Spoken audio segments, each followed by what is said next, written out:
The fluorescent lights of the hospital hummed softly above me as I lay on the procedure table, forcing myself to keep my breathing calm and steady. At 63 years old, I had faced ruthless business rivals, lived through two economic downturns, and said goodbye to both of my parents. Yet nothing in my life had prepared me for what I was about to uncover during what was supposed to be a simple, routine colonoscopy. My name is Daniel Whitmore, and until that morning in March 2024, I truly believed I understood everything about my wife of 28 years. The sedation was beginning to settle in, that familiar heaviness spreading slowly through my body. Dr. Lauren Hayes, the gastroenterologist my primary physician had recommended, adjusted something on the equipment beside me. I could hear the soft beeping of the monitors, the faint rustle of medical gowns, and the low, professional murmurs between the staff. Then her voice dropped slightly as she spoke to the nurse beside her. "Is his wife still in the waiting area?" "Yes, doctor. She's sitting near the window, reading a magazine." There was a brief silence. Then Dr. Hayes said something that made a chill run through me, even beneath the warm blanket covering my body. "Good. When we're done here, I need you to give her this envelope. Make absolutely sure Daniel doesn't see it. She has to receive it first. Do you understand? This is extremely important." I kept my eyes shut, and my breathing slow and even. Every instinct inside me urged me to sit up and demand an explanation, but something deeper told me to stay still. Through the fog of medication, one thought remained sharp and unmistakable. An envelope? Why would my wife need to see something that I wasn't supposed to see? "Understood, doctor," the nurse replied quietly. "Should I give it to her before he's fully in recovery?"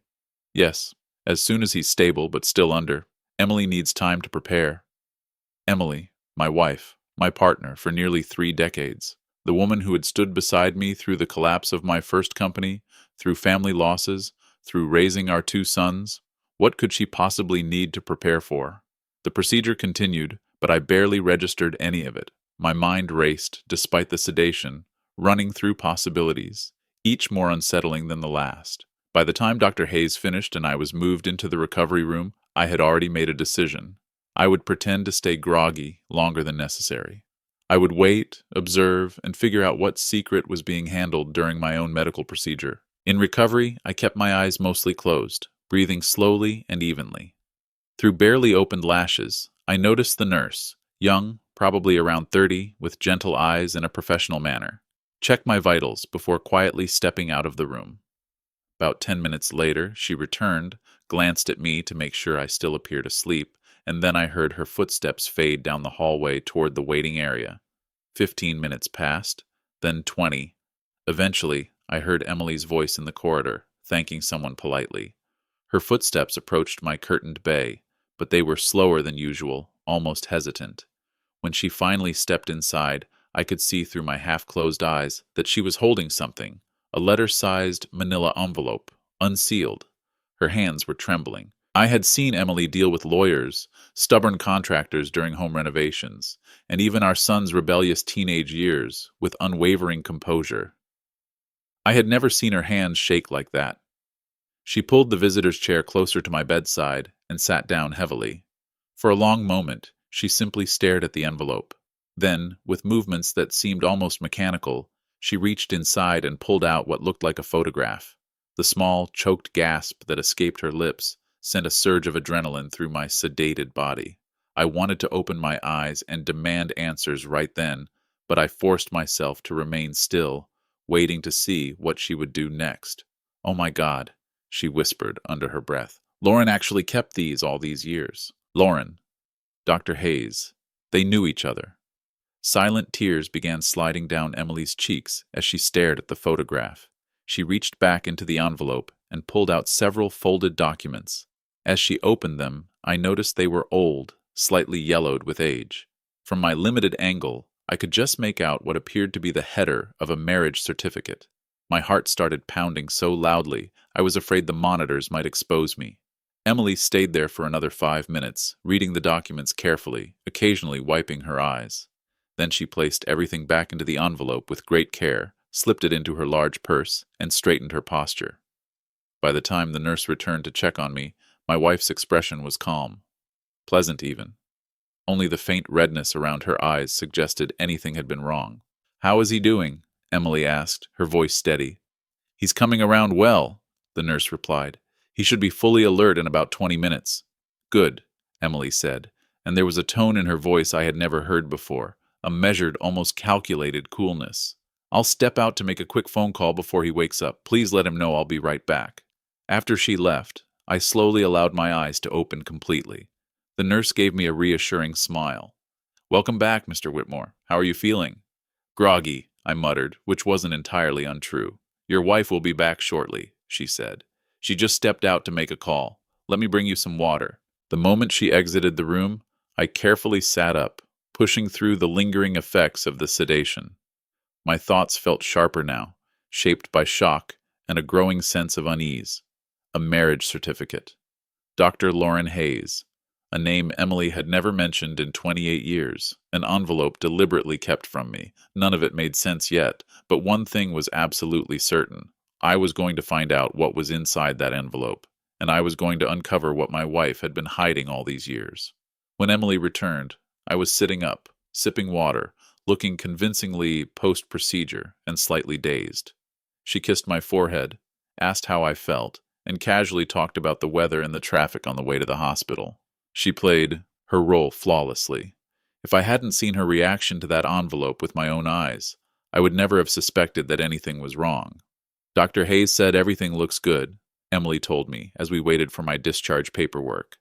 No polyps, no concerns at all. She actually said you're as healthy as a horse. That's good to hear, I replied carefully. She seems very competent. Have you ever met her before? She sounded like she knew you. It was a small test, subtle enough to pass as simple curiosity. But I caught it. A split-second hesitation, the faint tightening around her eyes. No, I don't think so, Emily answered smoothly. Maybe she just has one of those familiar faces. You know how that is. She was lying. After 28 years of marriage, I knew her tells, no matter how slight. She was looking straight at me and lying, and she was doing it convincingly. The drive back to our home in North York was unusually quiet. Emily filled the silence with chatter about stopping by the grocery store, about our son Ethan calling from Vancouver, about the landscaping crew scheduled for next week. Ordinary, everyday topics. But her purse, the expensive leather one I had given her for Christmas 3 years earlier, rested between us in the car like it was loaded with explosives, holding whatever secret Dr. Lauren Hayes had decided I wasn't allowed to see. That night, after Emily thought I was asleep, I heard her get out of bed. Through the slight opening of the bathroom door, I watched her remove the envelope from her purse and examine its contents again.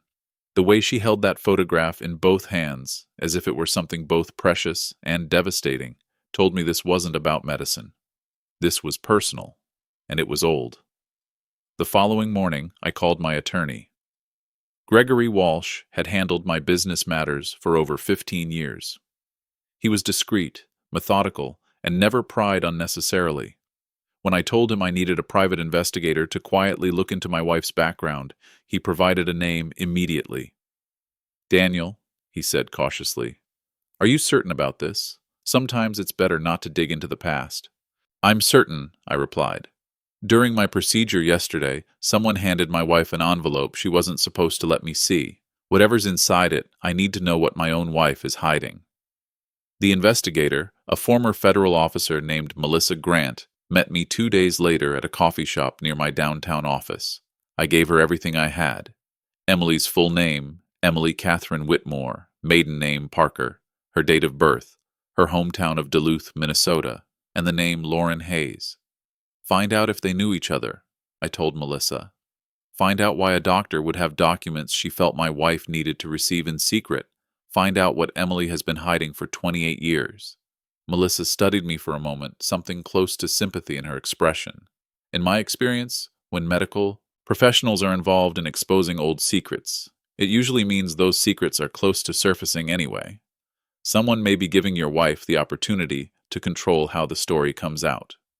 Then I need the truth before she decides what version of it I get, I answered. It took less than a week. On a gray April morning, Melissa arrived at my office carrying a folder that was far thicker than I expected. She closed the door, sat across from me, and asked, Mr. Whitmore, how much do you know about your wife's life before she met you? We met in 1996, I said. She was 29, working as an executive assistant at a consulting firm. She had moved to Toronto 2 years earlier. She told me she'd never been married. She focused on her career. I paused.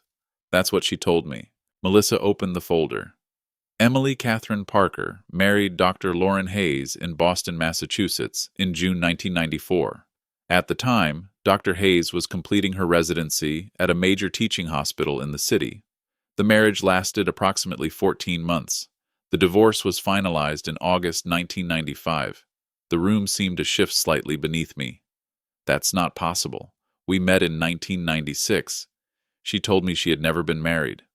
There's more, Melissa said quietly. She slid a photograph across my desk. It was a wedding photo. A younger Emily, maybe 27, wearing an elegant cream-colored suit, standing beside another woman dressed similarly.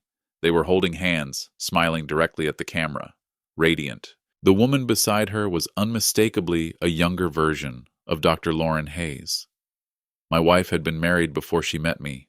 My wife had been married to a woman, and she had kept it from me for 28 years. They met when Emily was working as a medical administrative assistant in Boston, Melissa continued. According to the divorce records, the marriage ended due to irreconcilable differences related to family planning and lifestyle expectations. Dr. Hayes wanted children. Emily reportedly did not want to raise children in a same-sex household during the mid-1990s. Social attitudes were very different at that time. I stared at the photograph. This was the woman I had shared a bed with for nearly 3 decades. The woman who had raised 2 sons with me. The woman I trusted without question. And I had never known this fundamental truth about her past. After the divorce, Melissa went on, Emily returned to Minnesota briefly, then relocated to Toronto in late 1995. She changed career paths and appears to have distanced herself from that chapter of her life. Dr. Hayes completed her fellowship and later moved to Toronto in 2003. She has been practicing gastroenterology here ever since. 20 years, I said slowly. They've both been in the same city for 20 years. Has Emily been in contact with her? I can't confirm ongoing contact, Melissa replied. But Dr. Hayes never remarried. She focused entirely on her career and became highly respected in her field. When she saw your name on her schedule 3 weeks ago, she would have recognized it immediately. She would have known exactly who you were. Emily Parker's husband. The envelope. The secrecy. It all fell into place with sickening clarity. She wanted Emily to tell me first, I said. Before I saw documentation that would reveal everything. That's why she handed over the envelope while I was sedated. That would be my assessment, Melissa said. The question now is what you intend to do with this information. After she left, I remained seated in my office for a long time, staring at that wedding photograph. Emily looked genuinely happy in it, radiant, in a way I could barely recall from our own wedding pictures. Young, hopeful, deeply in love, and she had hidden it from me for 28 years. That evening I came home to find Emily in the kitchen preparing dinner, just as she did every Thursday. Our sons were grown now, Ethan in Vancouver, Lucas in Montreal. For the past 5 years, since Lucas left for college, it had been just the 2 of us. 5 years of quiet routines, of what I believed was steady, hard-earned marital peace. Emily, I said softly as I set my briefcase down, we need to talk. She froze with her back to me, one hand resting on the cutting board. Slowly, she set the knife down and turned around. You know, she said. It wasn't a question. I know you were married before, to Dr. Lauren Hayes in Boston, and I know you lied to me about it for 28 years. The color drained from her face. She gripped the edge of the counter as if to steady herself. How did you... I wasn't as sedated as you thought, I cut in. I heard Lauren tell the nurse to give you the envelope. I saw you read it, and I hired an investigator because my own wife couldn't be honest with me. Emily closed her eyes.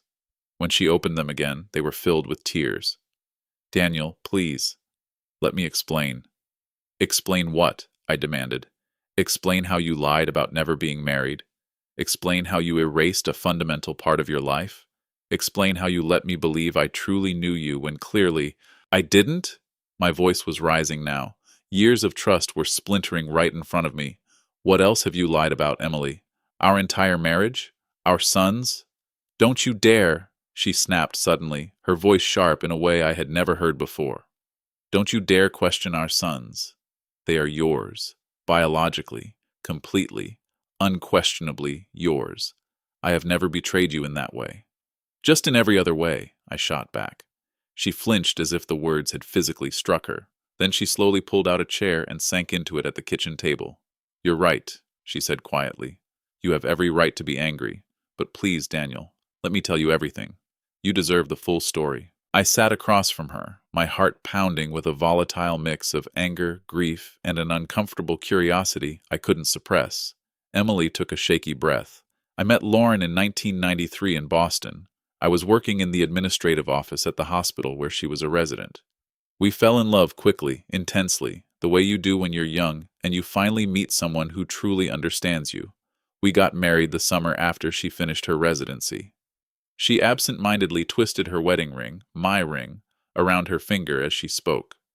For about a year we were happy, but then reality caught up with us. This was 1994. Same-sex marriage wasn't widely recognized then. Social acceptance was limited, and everything felt uncertain. Lauren wanted children. She desperately wanted to build a family, to adopt, to create a life together. But she swallowed hard. I couldn't do it. I couldn't imagine raising children in a world where they might be judged or isolated because of us, where we would constantly have to defend our right to exist as a family. So you left, I said flatly. So I left, she admitted. I broke both of our hearts because I was afraid, because I wasn't brave enough to live that life, even though I loved her. Her eyes lifted to meet mine, filled with unmistakable pain. The divorce devastated me. I went back home for a while, worked at my father's store, and tried to figure out who I even was anymore. When I eventually moved to Toronto, I made a decision. I decided that part of my life was over, that I would live the life I had been too scared to live before, the conventional one, the easier one. And then I met you. Did you ever love me? I asked, the question burning in my throat. Or was I just convenient? I loved you, Emily replied fiercely. I still love you, Daniel. You have to understand. Love isn't always simple or one-dimensional. I loved Lauren, and I love you. Both things can be true. You gave me the family I wanted without the constant fight I was too afraid to face. You gave me stability, safety, 2 wonderful sons. You gave me a good life. A life built on lies, I said bitterly. A life built on choices, she corrected softly. Choices made by someone who was scared, flawed, and human. Yes, I should have told you. I know that. But how do you tell your husband after 10 years that you were once married to a woman? After 20 years? After 28? When do you dismantle everything someone believes about you? How about at the beginning? I replied coldly. How about before I married you? When I had the right to make an informed decision about who I was committing my life to? She nodded slowly, tears streaming down her face. You're right. Completely right. I was selfish and afraid. I convinced myself that if I never spoke about it, it would be as if it never happened, that I could just be Emily Whitmore and never have to be Emily Parker again. Why now? I asked.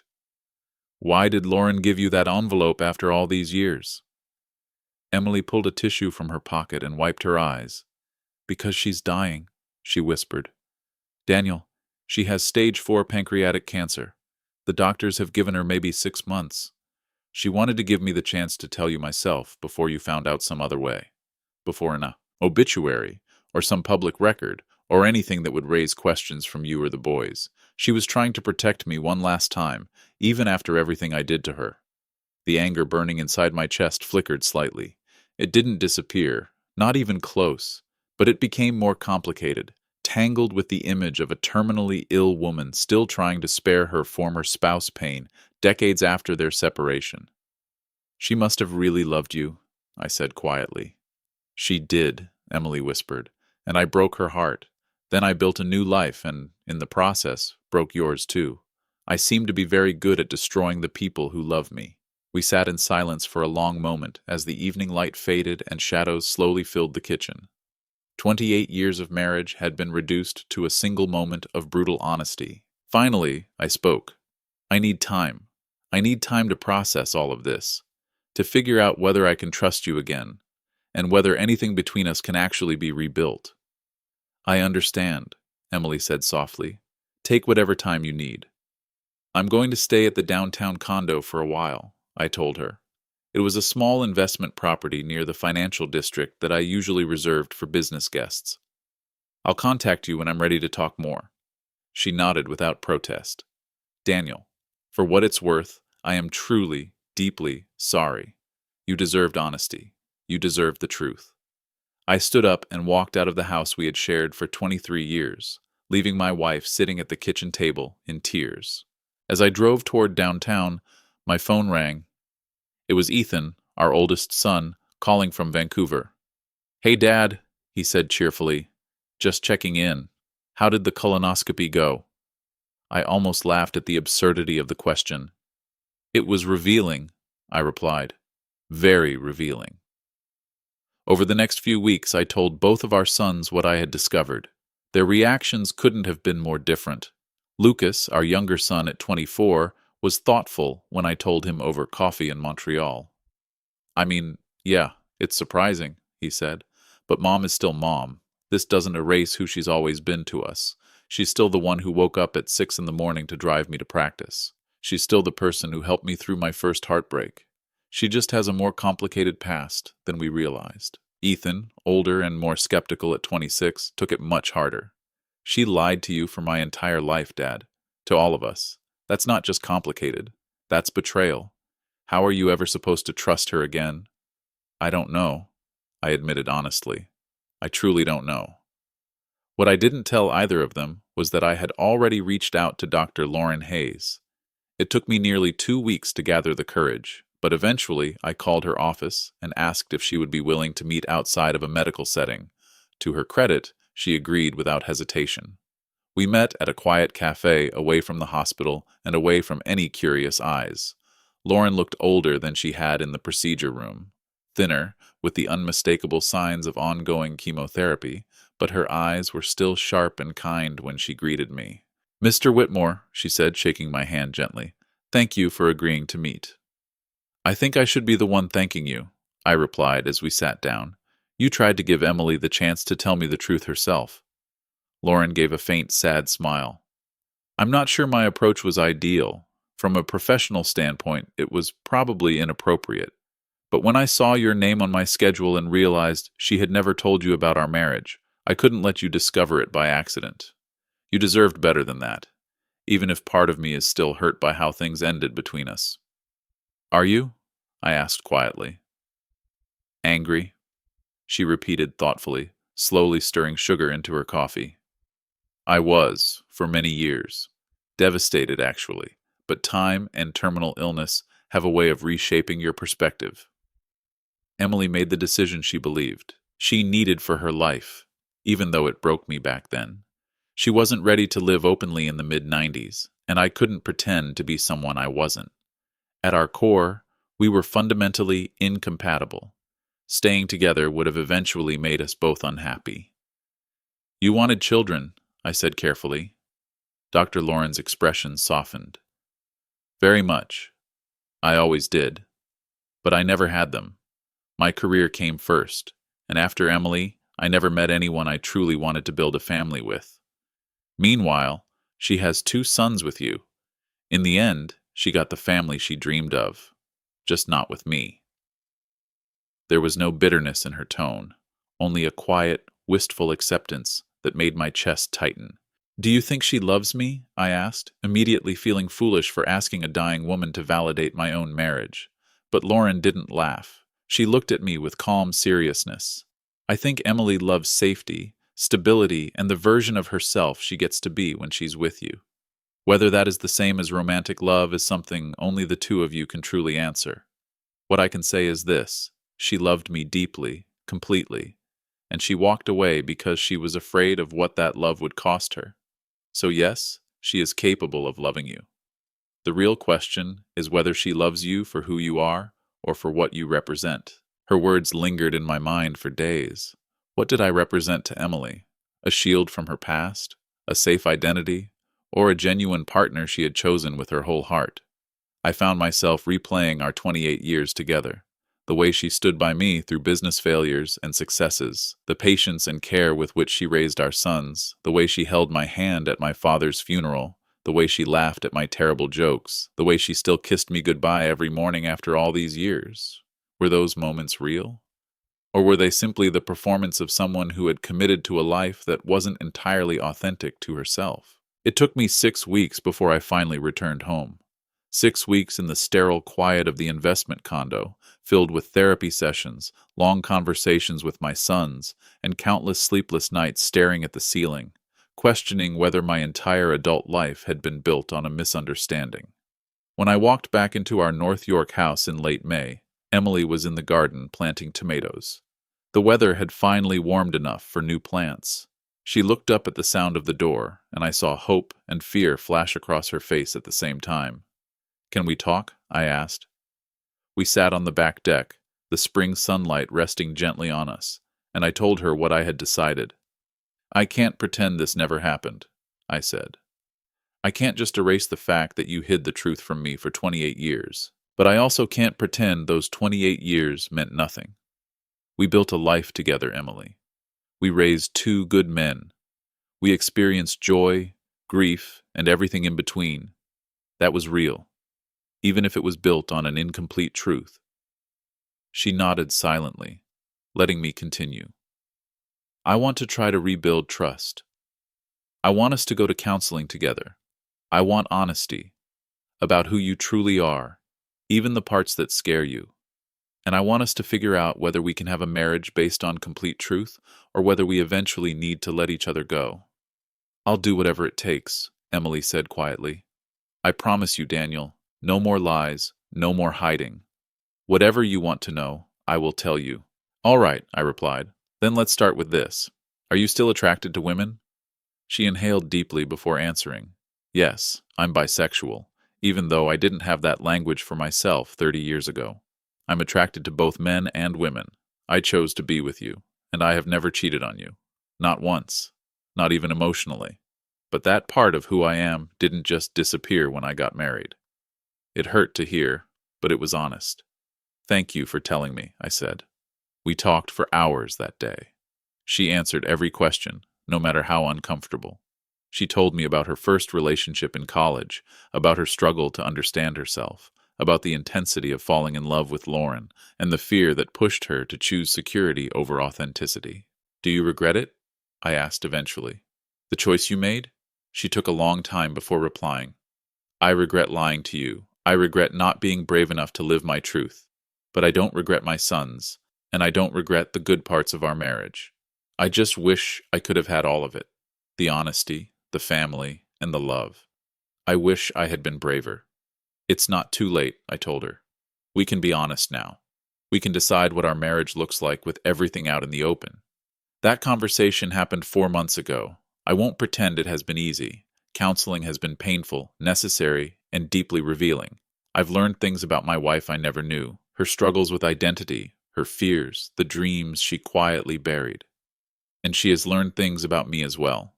How deeply deception wounds me, how much I value honesty above almost everything, and how willing I am to fight for our marriage if she meets me halfway. Emily visited Dr. Lauren Hayes 3 times before she passed away in July. I encouraged her to go, to make peace with that unfinished chapter of her life. She returned from the funeral with red eyes, but a sense of calm I hadn't seen in months. She forgave me, Emily told me that night.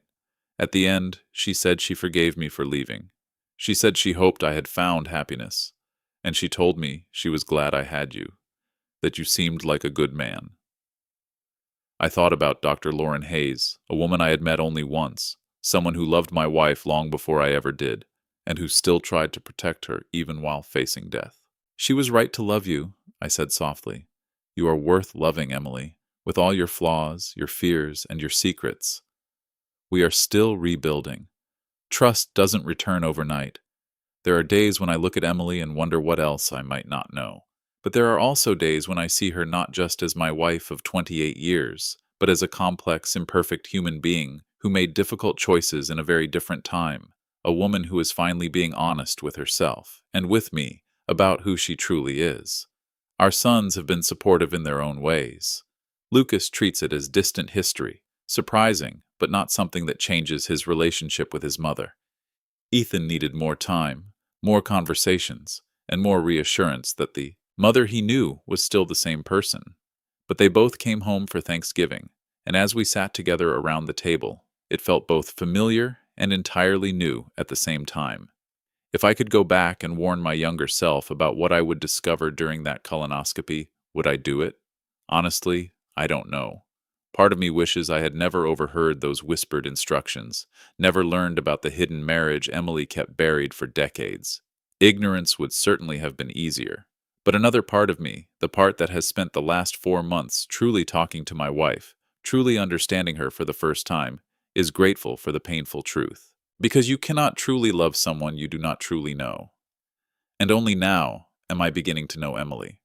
Not just the carefully constructed version she showed the world for 28 years, but the whole complicated, bisexual, frightened, brave, and deeply human woman she has always been underneath it all. Loving woman she truly is. Is our marriage fully healed? I don't know yet. We're taking it one day at a time, one honest conversation at a time. But one thing is certain. Whatever happens, we're finally building something on truth instead of omission, and that has to count for something. Last week, I returned to Toronto General for a follow-up appointment. I requested a different gastroenterologist, not out of resentment toward Lauren's memory, but because some chapters need to close before new ones can begin. As I waited, I thought about that March morning 4 months ago, the words I overheard through the haze of anesthesia, the envelope that changed everything, and the choices we make to protect ourselves, even when those choices cause collateral damage. I remembered something my therapist said last week. Robert, you can't change the past. You can't undo 28 years of half-truths, but you can decide how to move forward. You can decide whether to let this destroy you or transform you into something more honest, even if that honesty hurts.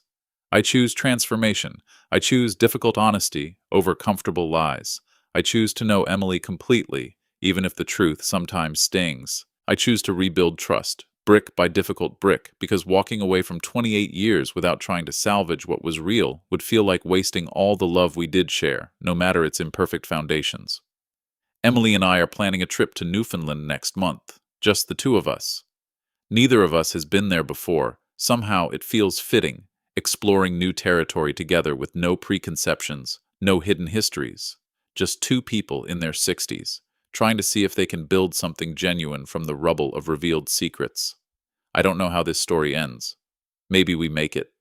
Maybe we don't. Maybe trust can be rebuilt. Maybe it can't. But one thing I do know. I'd rather live with difficult truths than comfortable lies. I'd rather know the real Emily, flawed, complex, and human, than the carefully curated version she presented for nearly 3 decades. At the end of the day, love without honesty is just a beautiful prison, and I'm too old to live in a cage, even a golden one. To anyone reading this, anyone who has discovered that the person they love has hidden fundamental truths, you have a choice.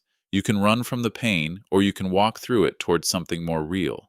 Neither path is easy, neither is wrong, but from experience, I can say the path through the pain, while agonizing, at least leads somewhere true. And truth, I've learned, is worth the price, even when that price is everything you thought you knew about your life. The colonoscopy confirmed I was healthy. Everything looked fine, the doctor said. No polyps, no concerns, clean bill of health. If only the same could be said for my marriage. But we're working on it, one honest, painful, necessary conversation at a time. And maybe, just maybe, that's enough.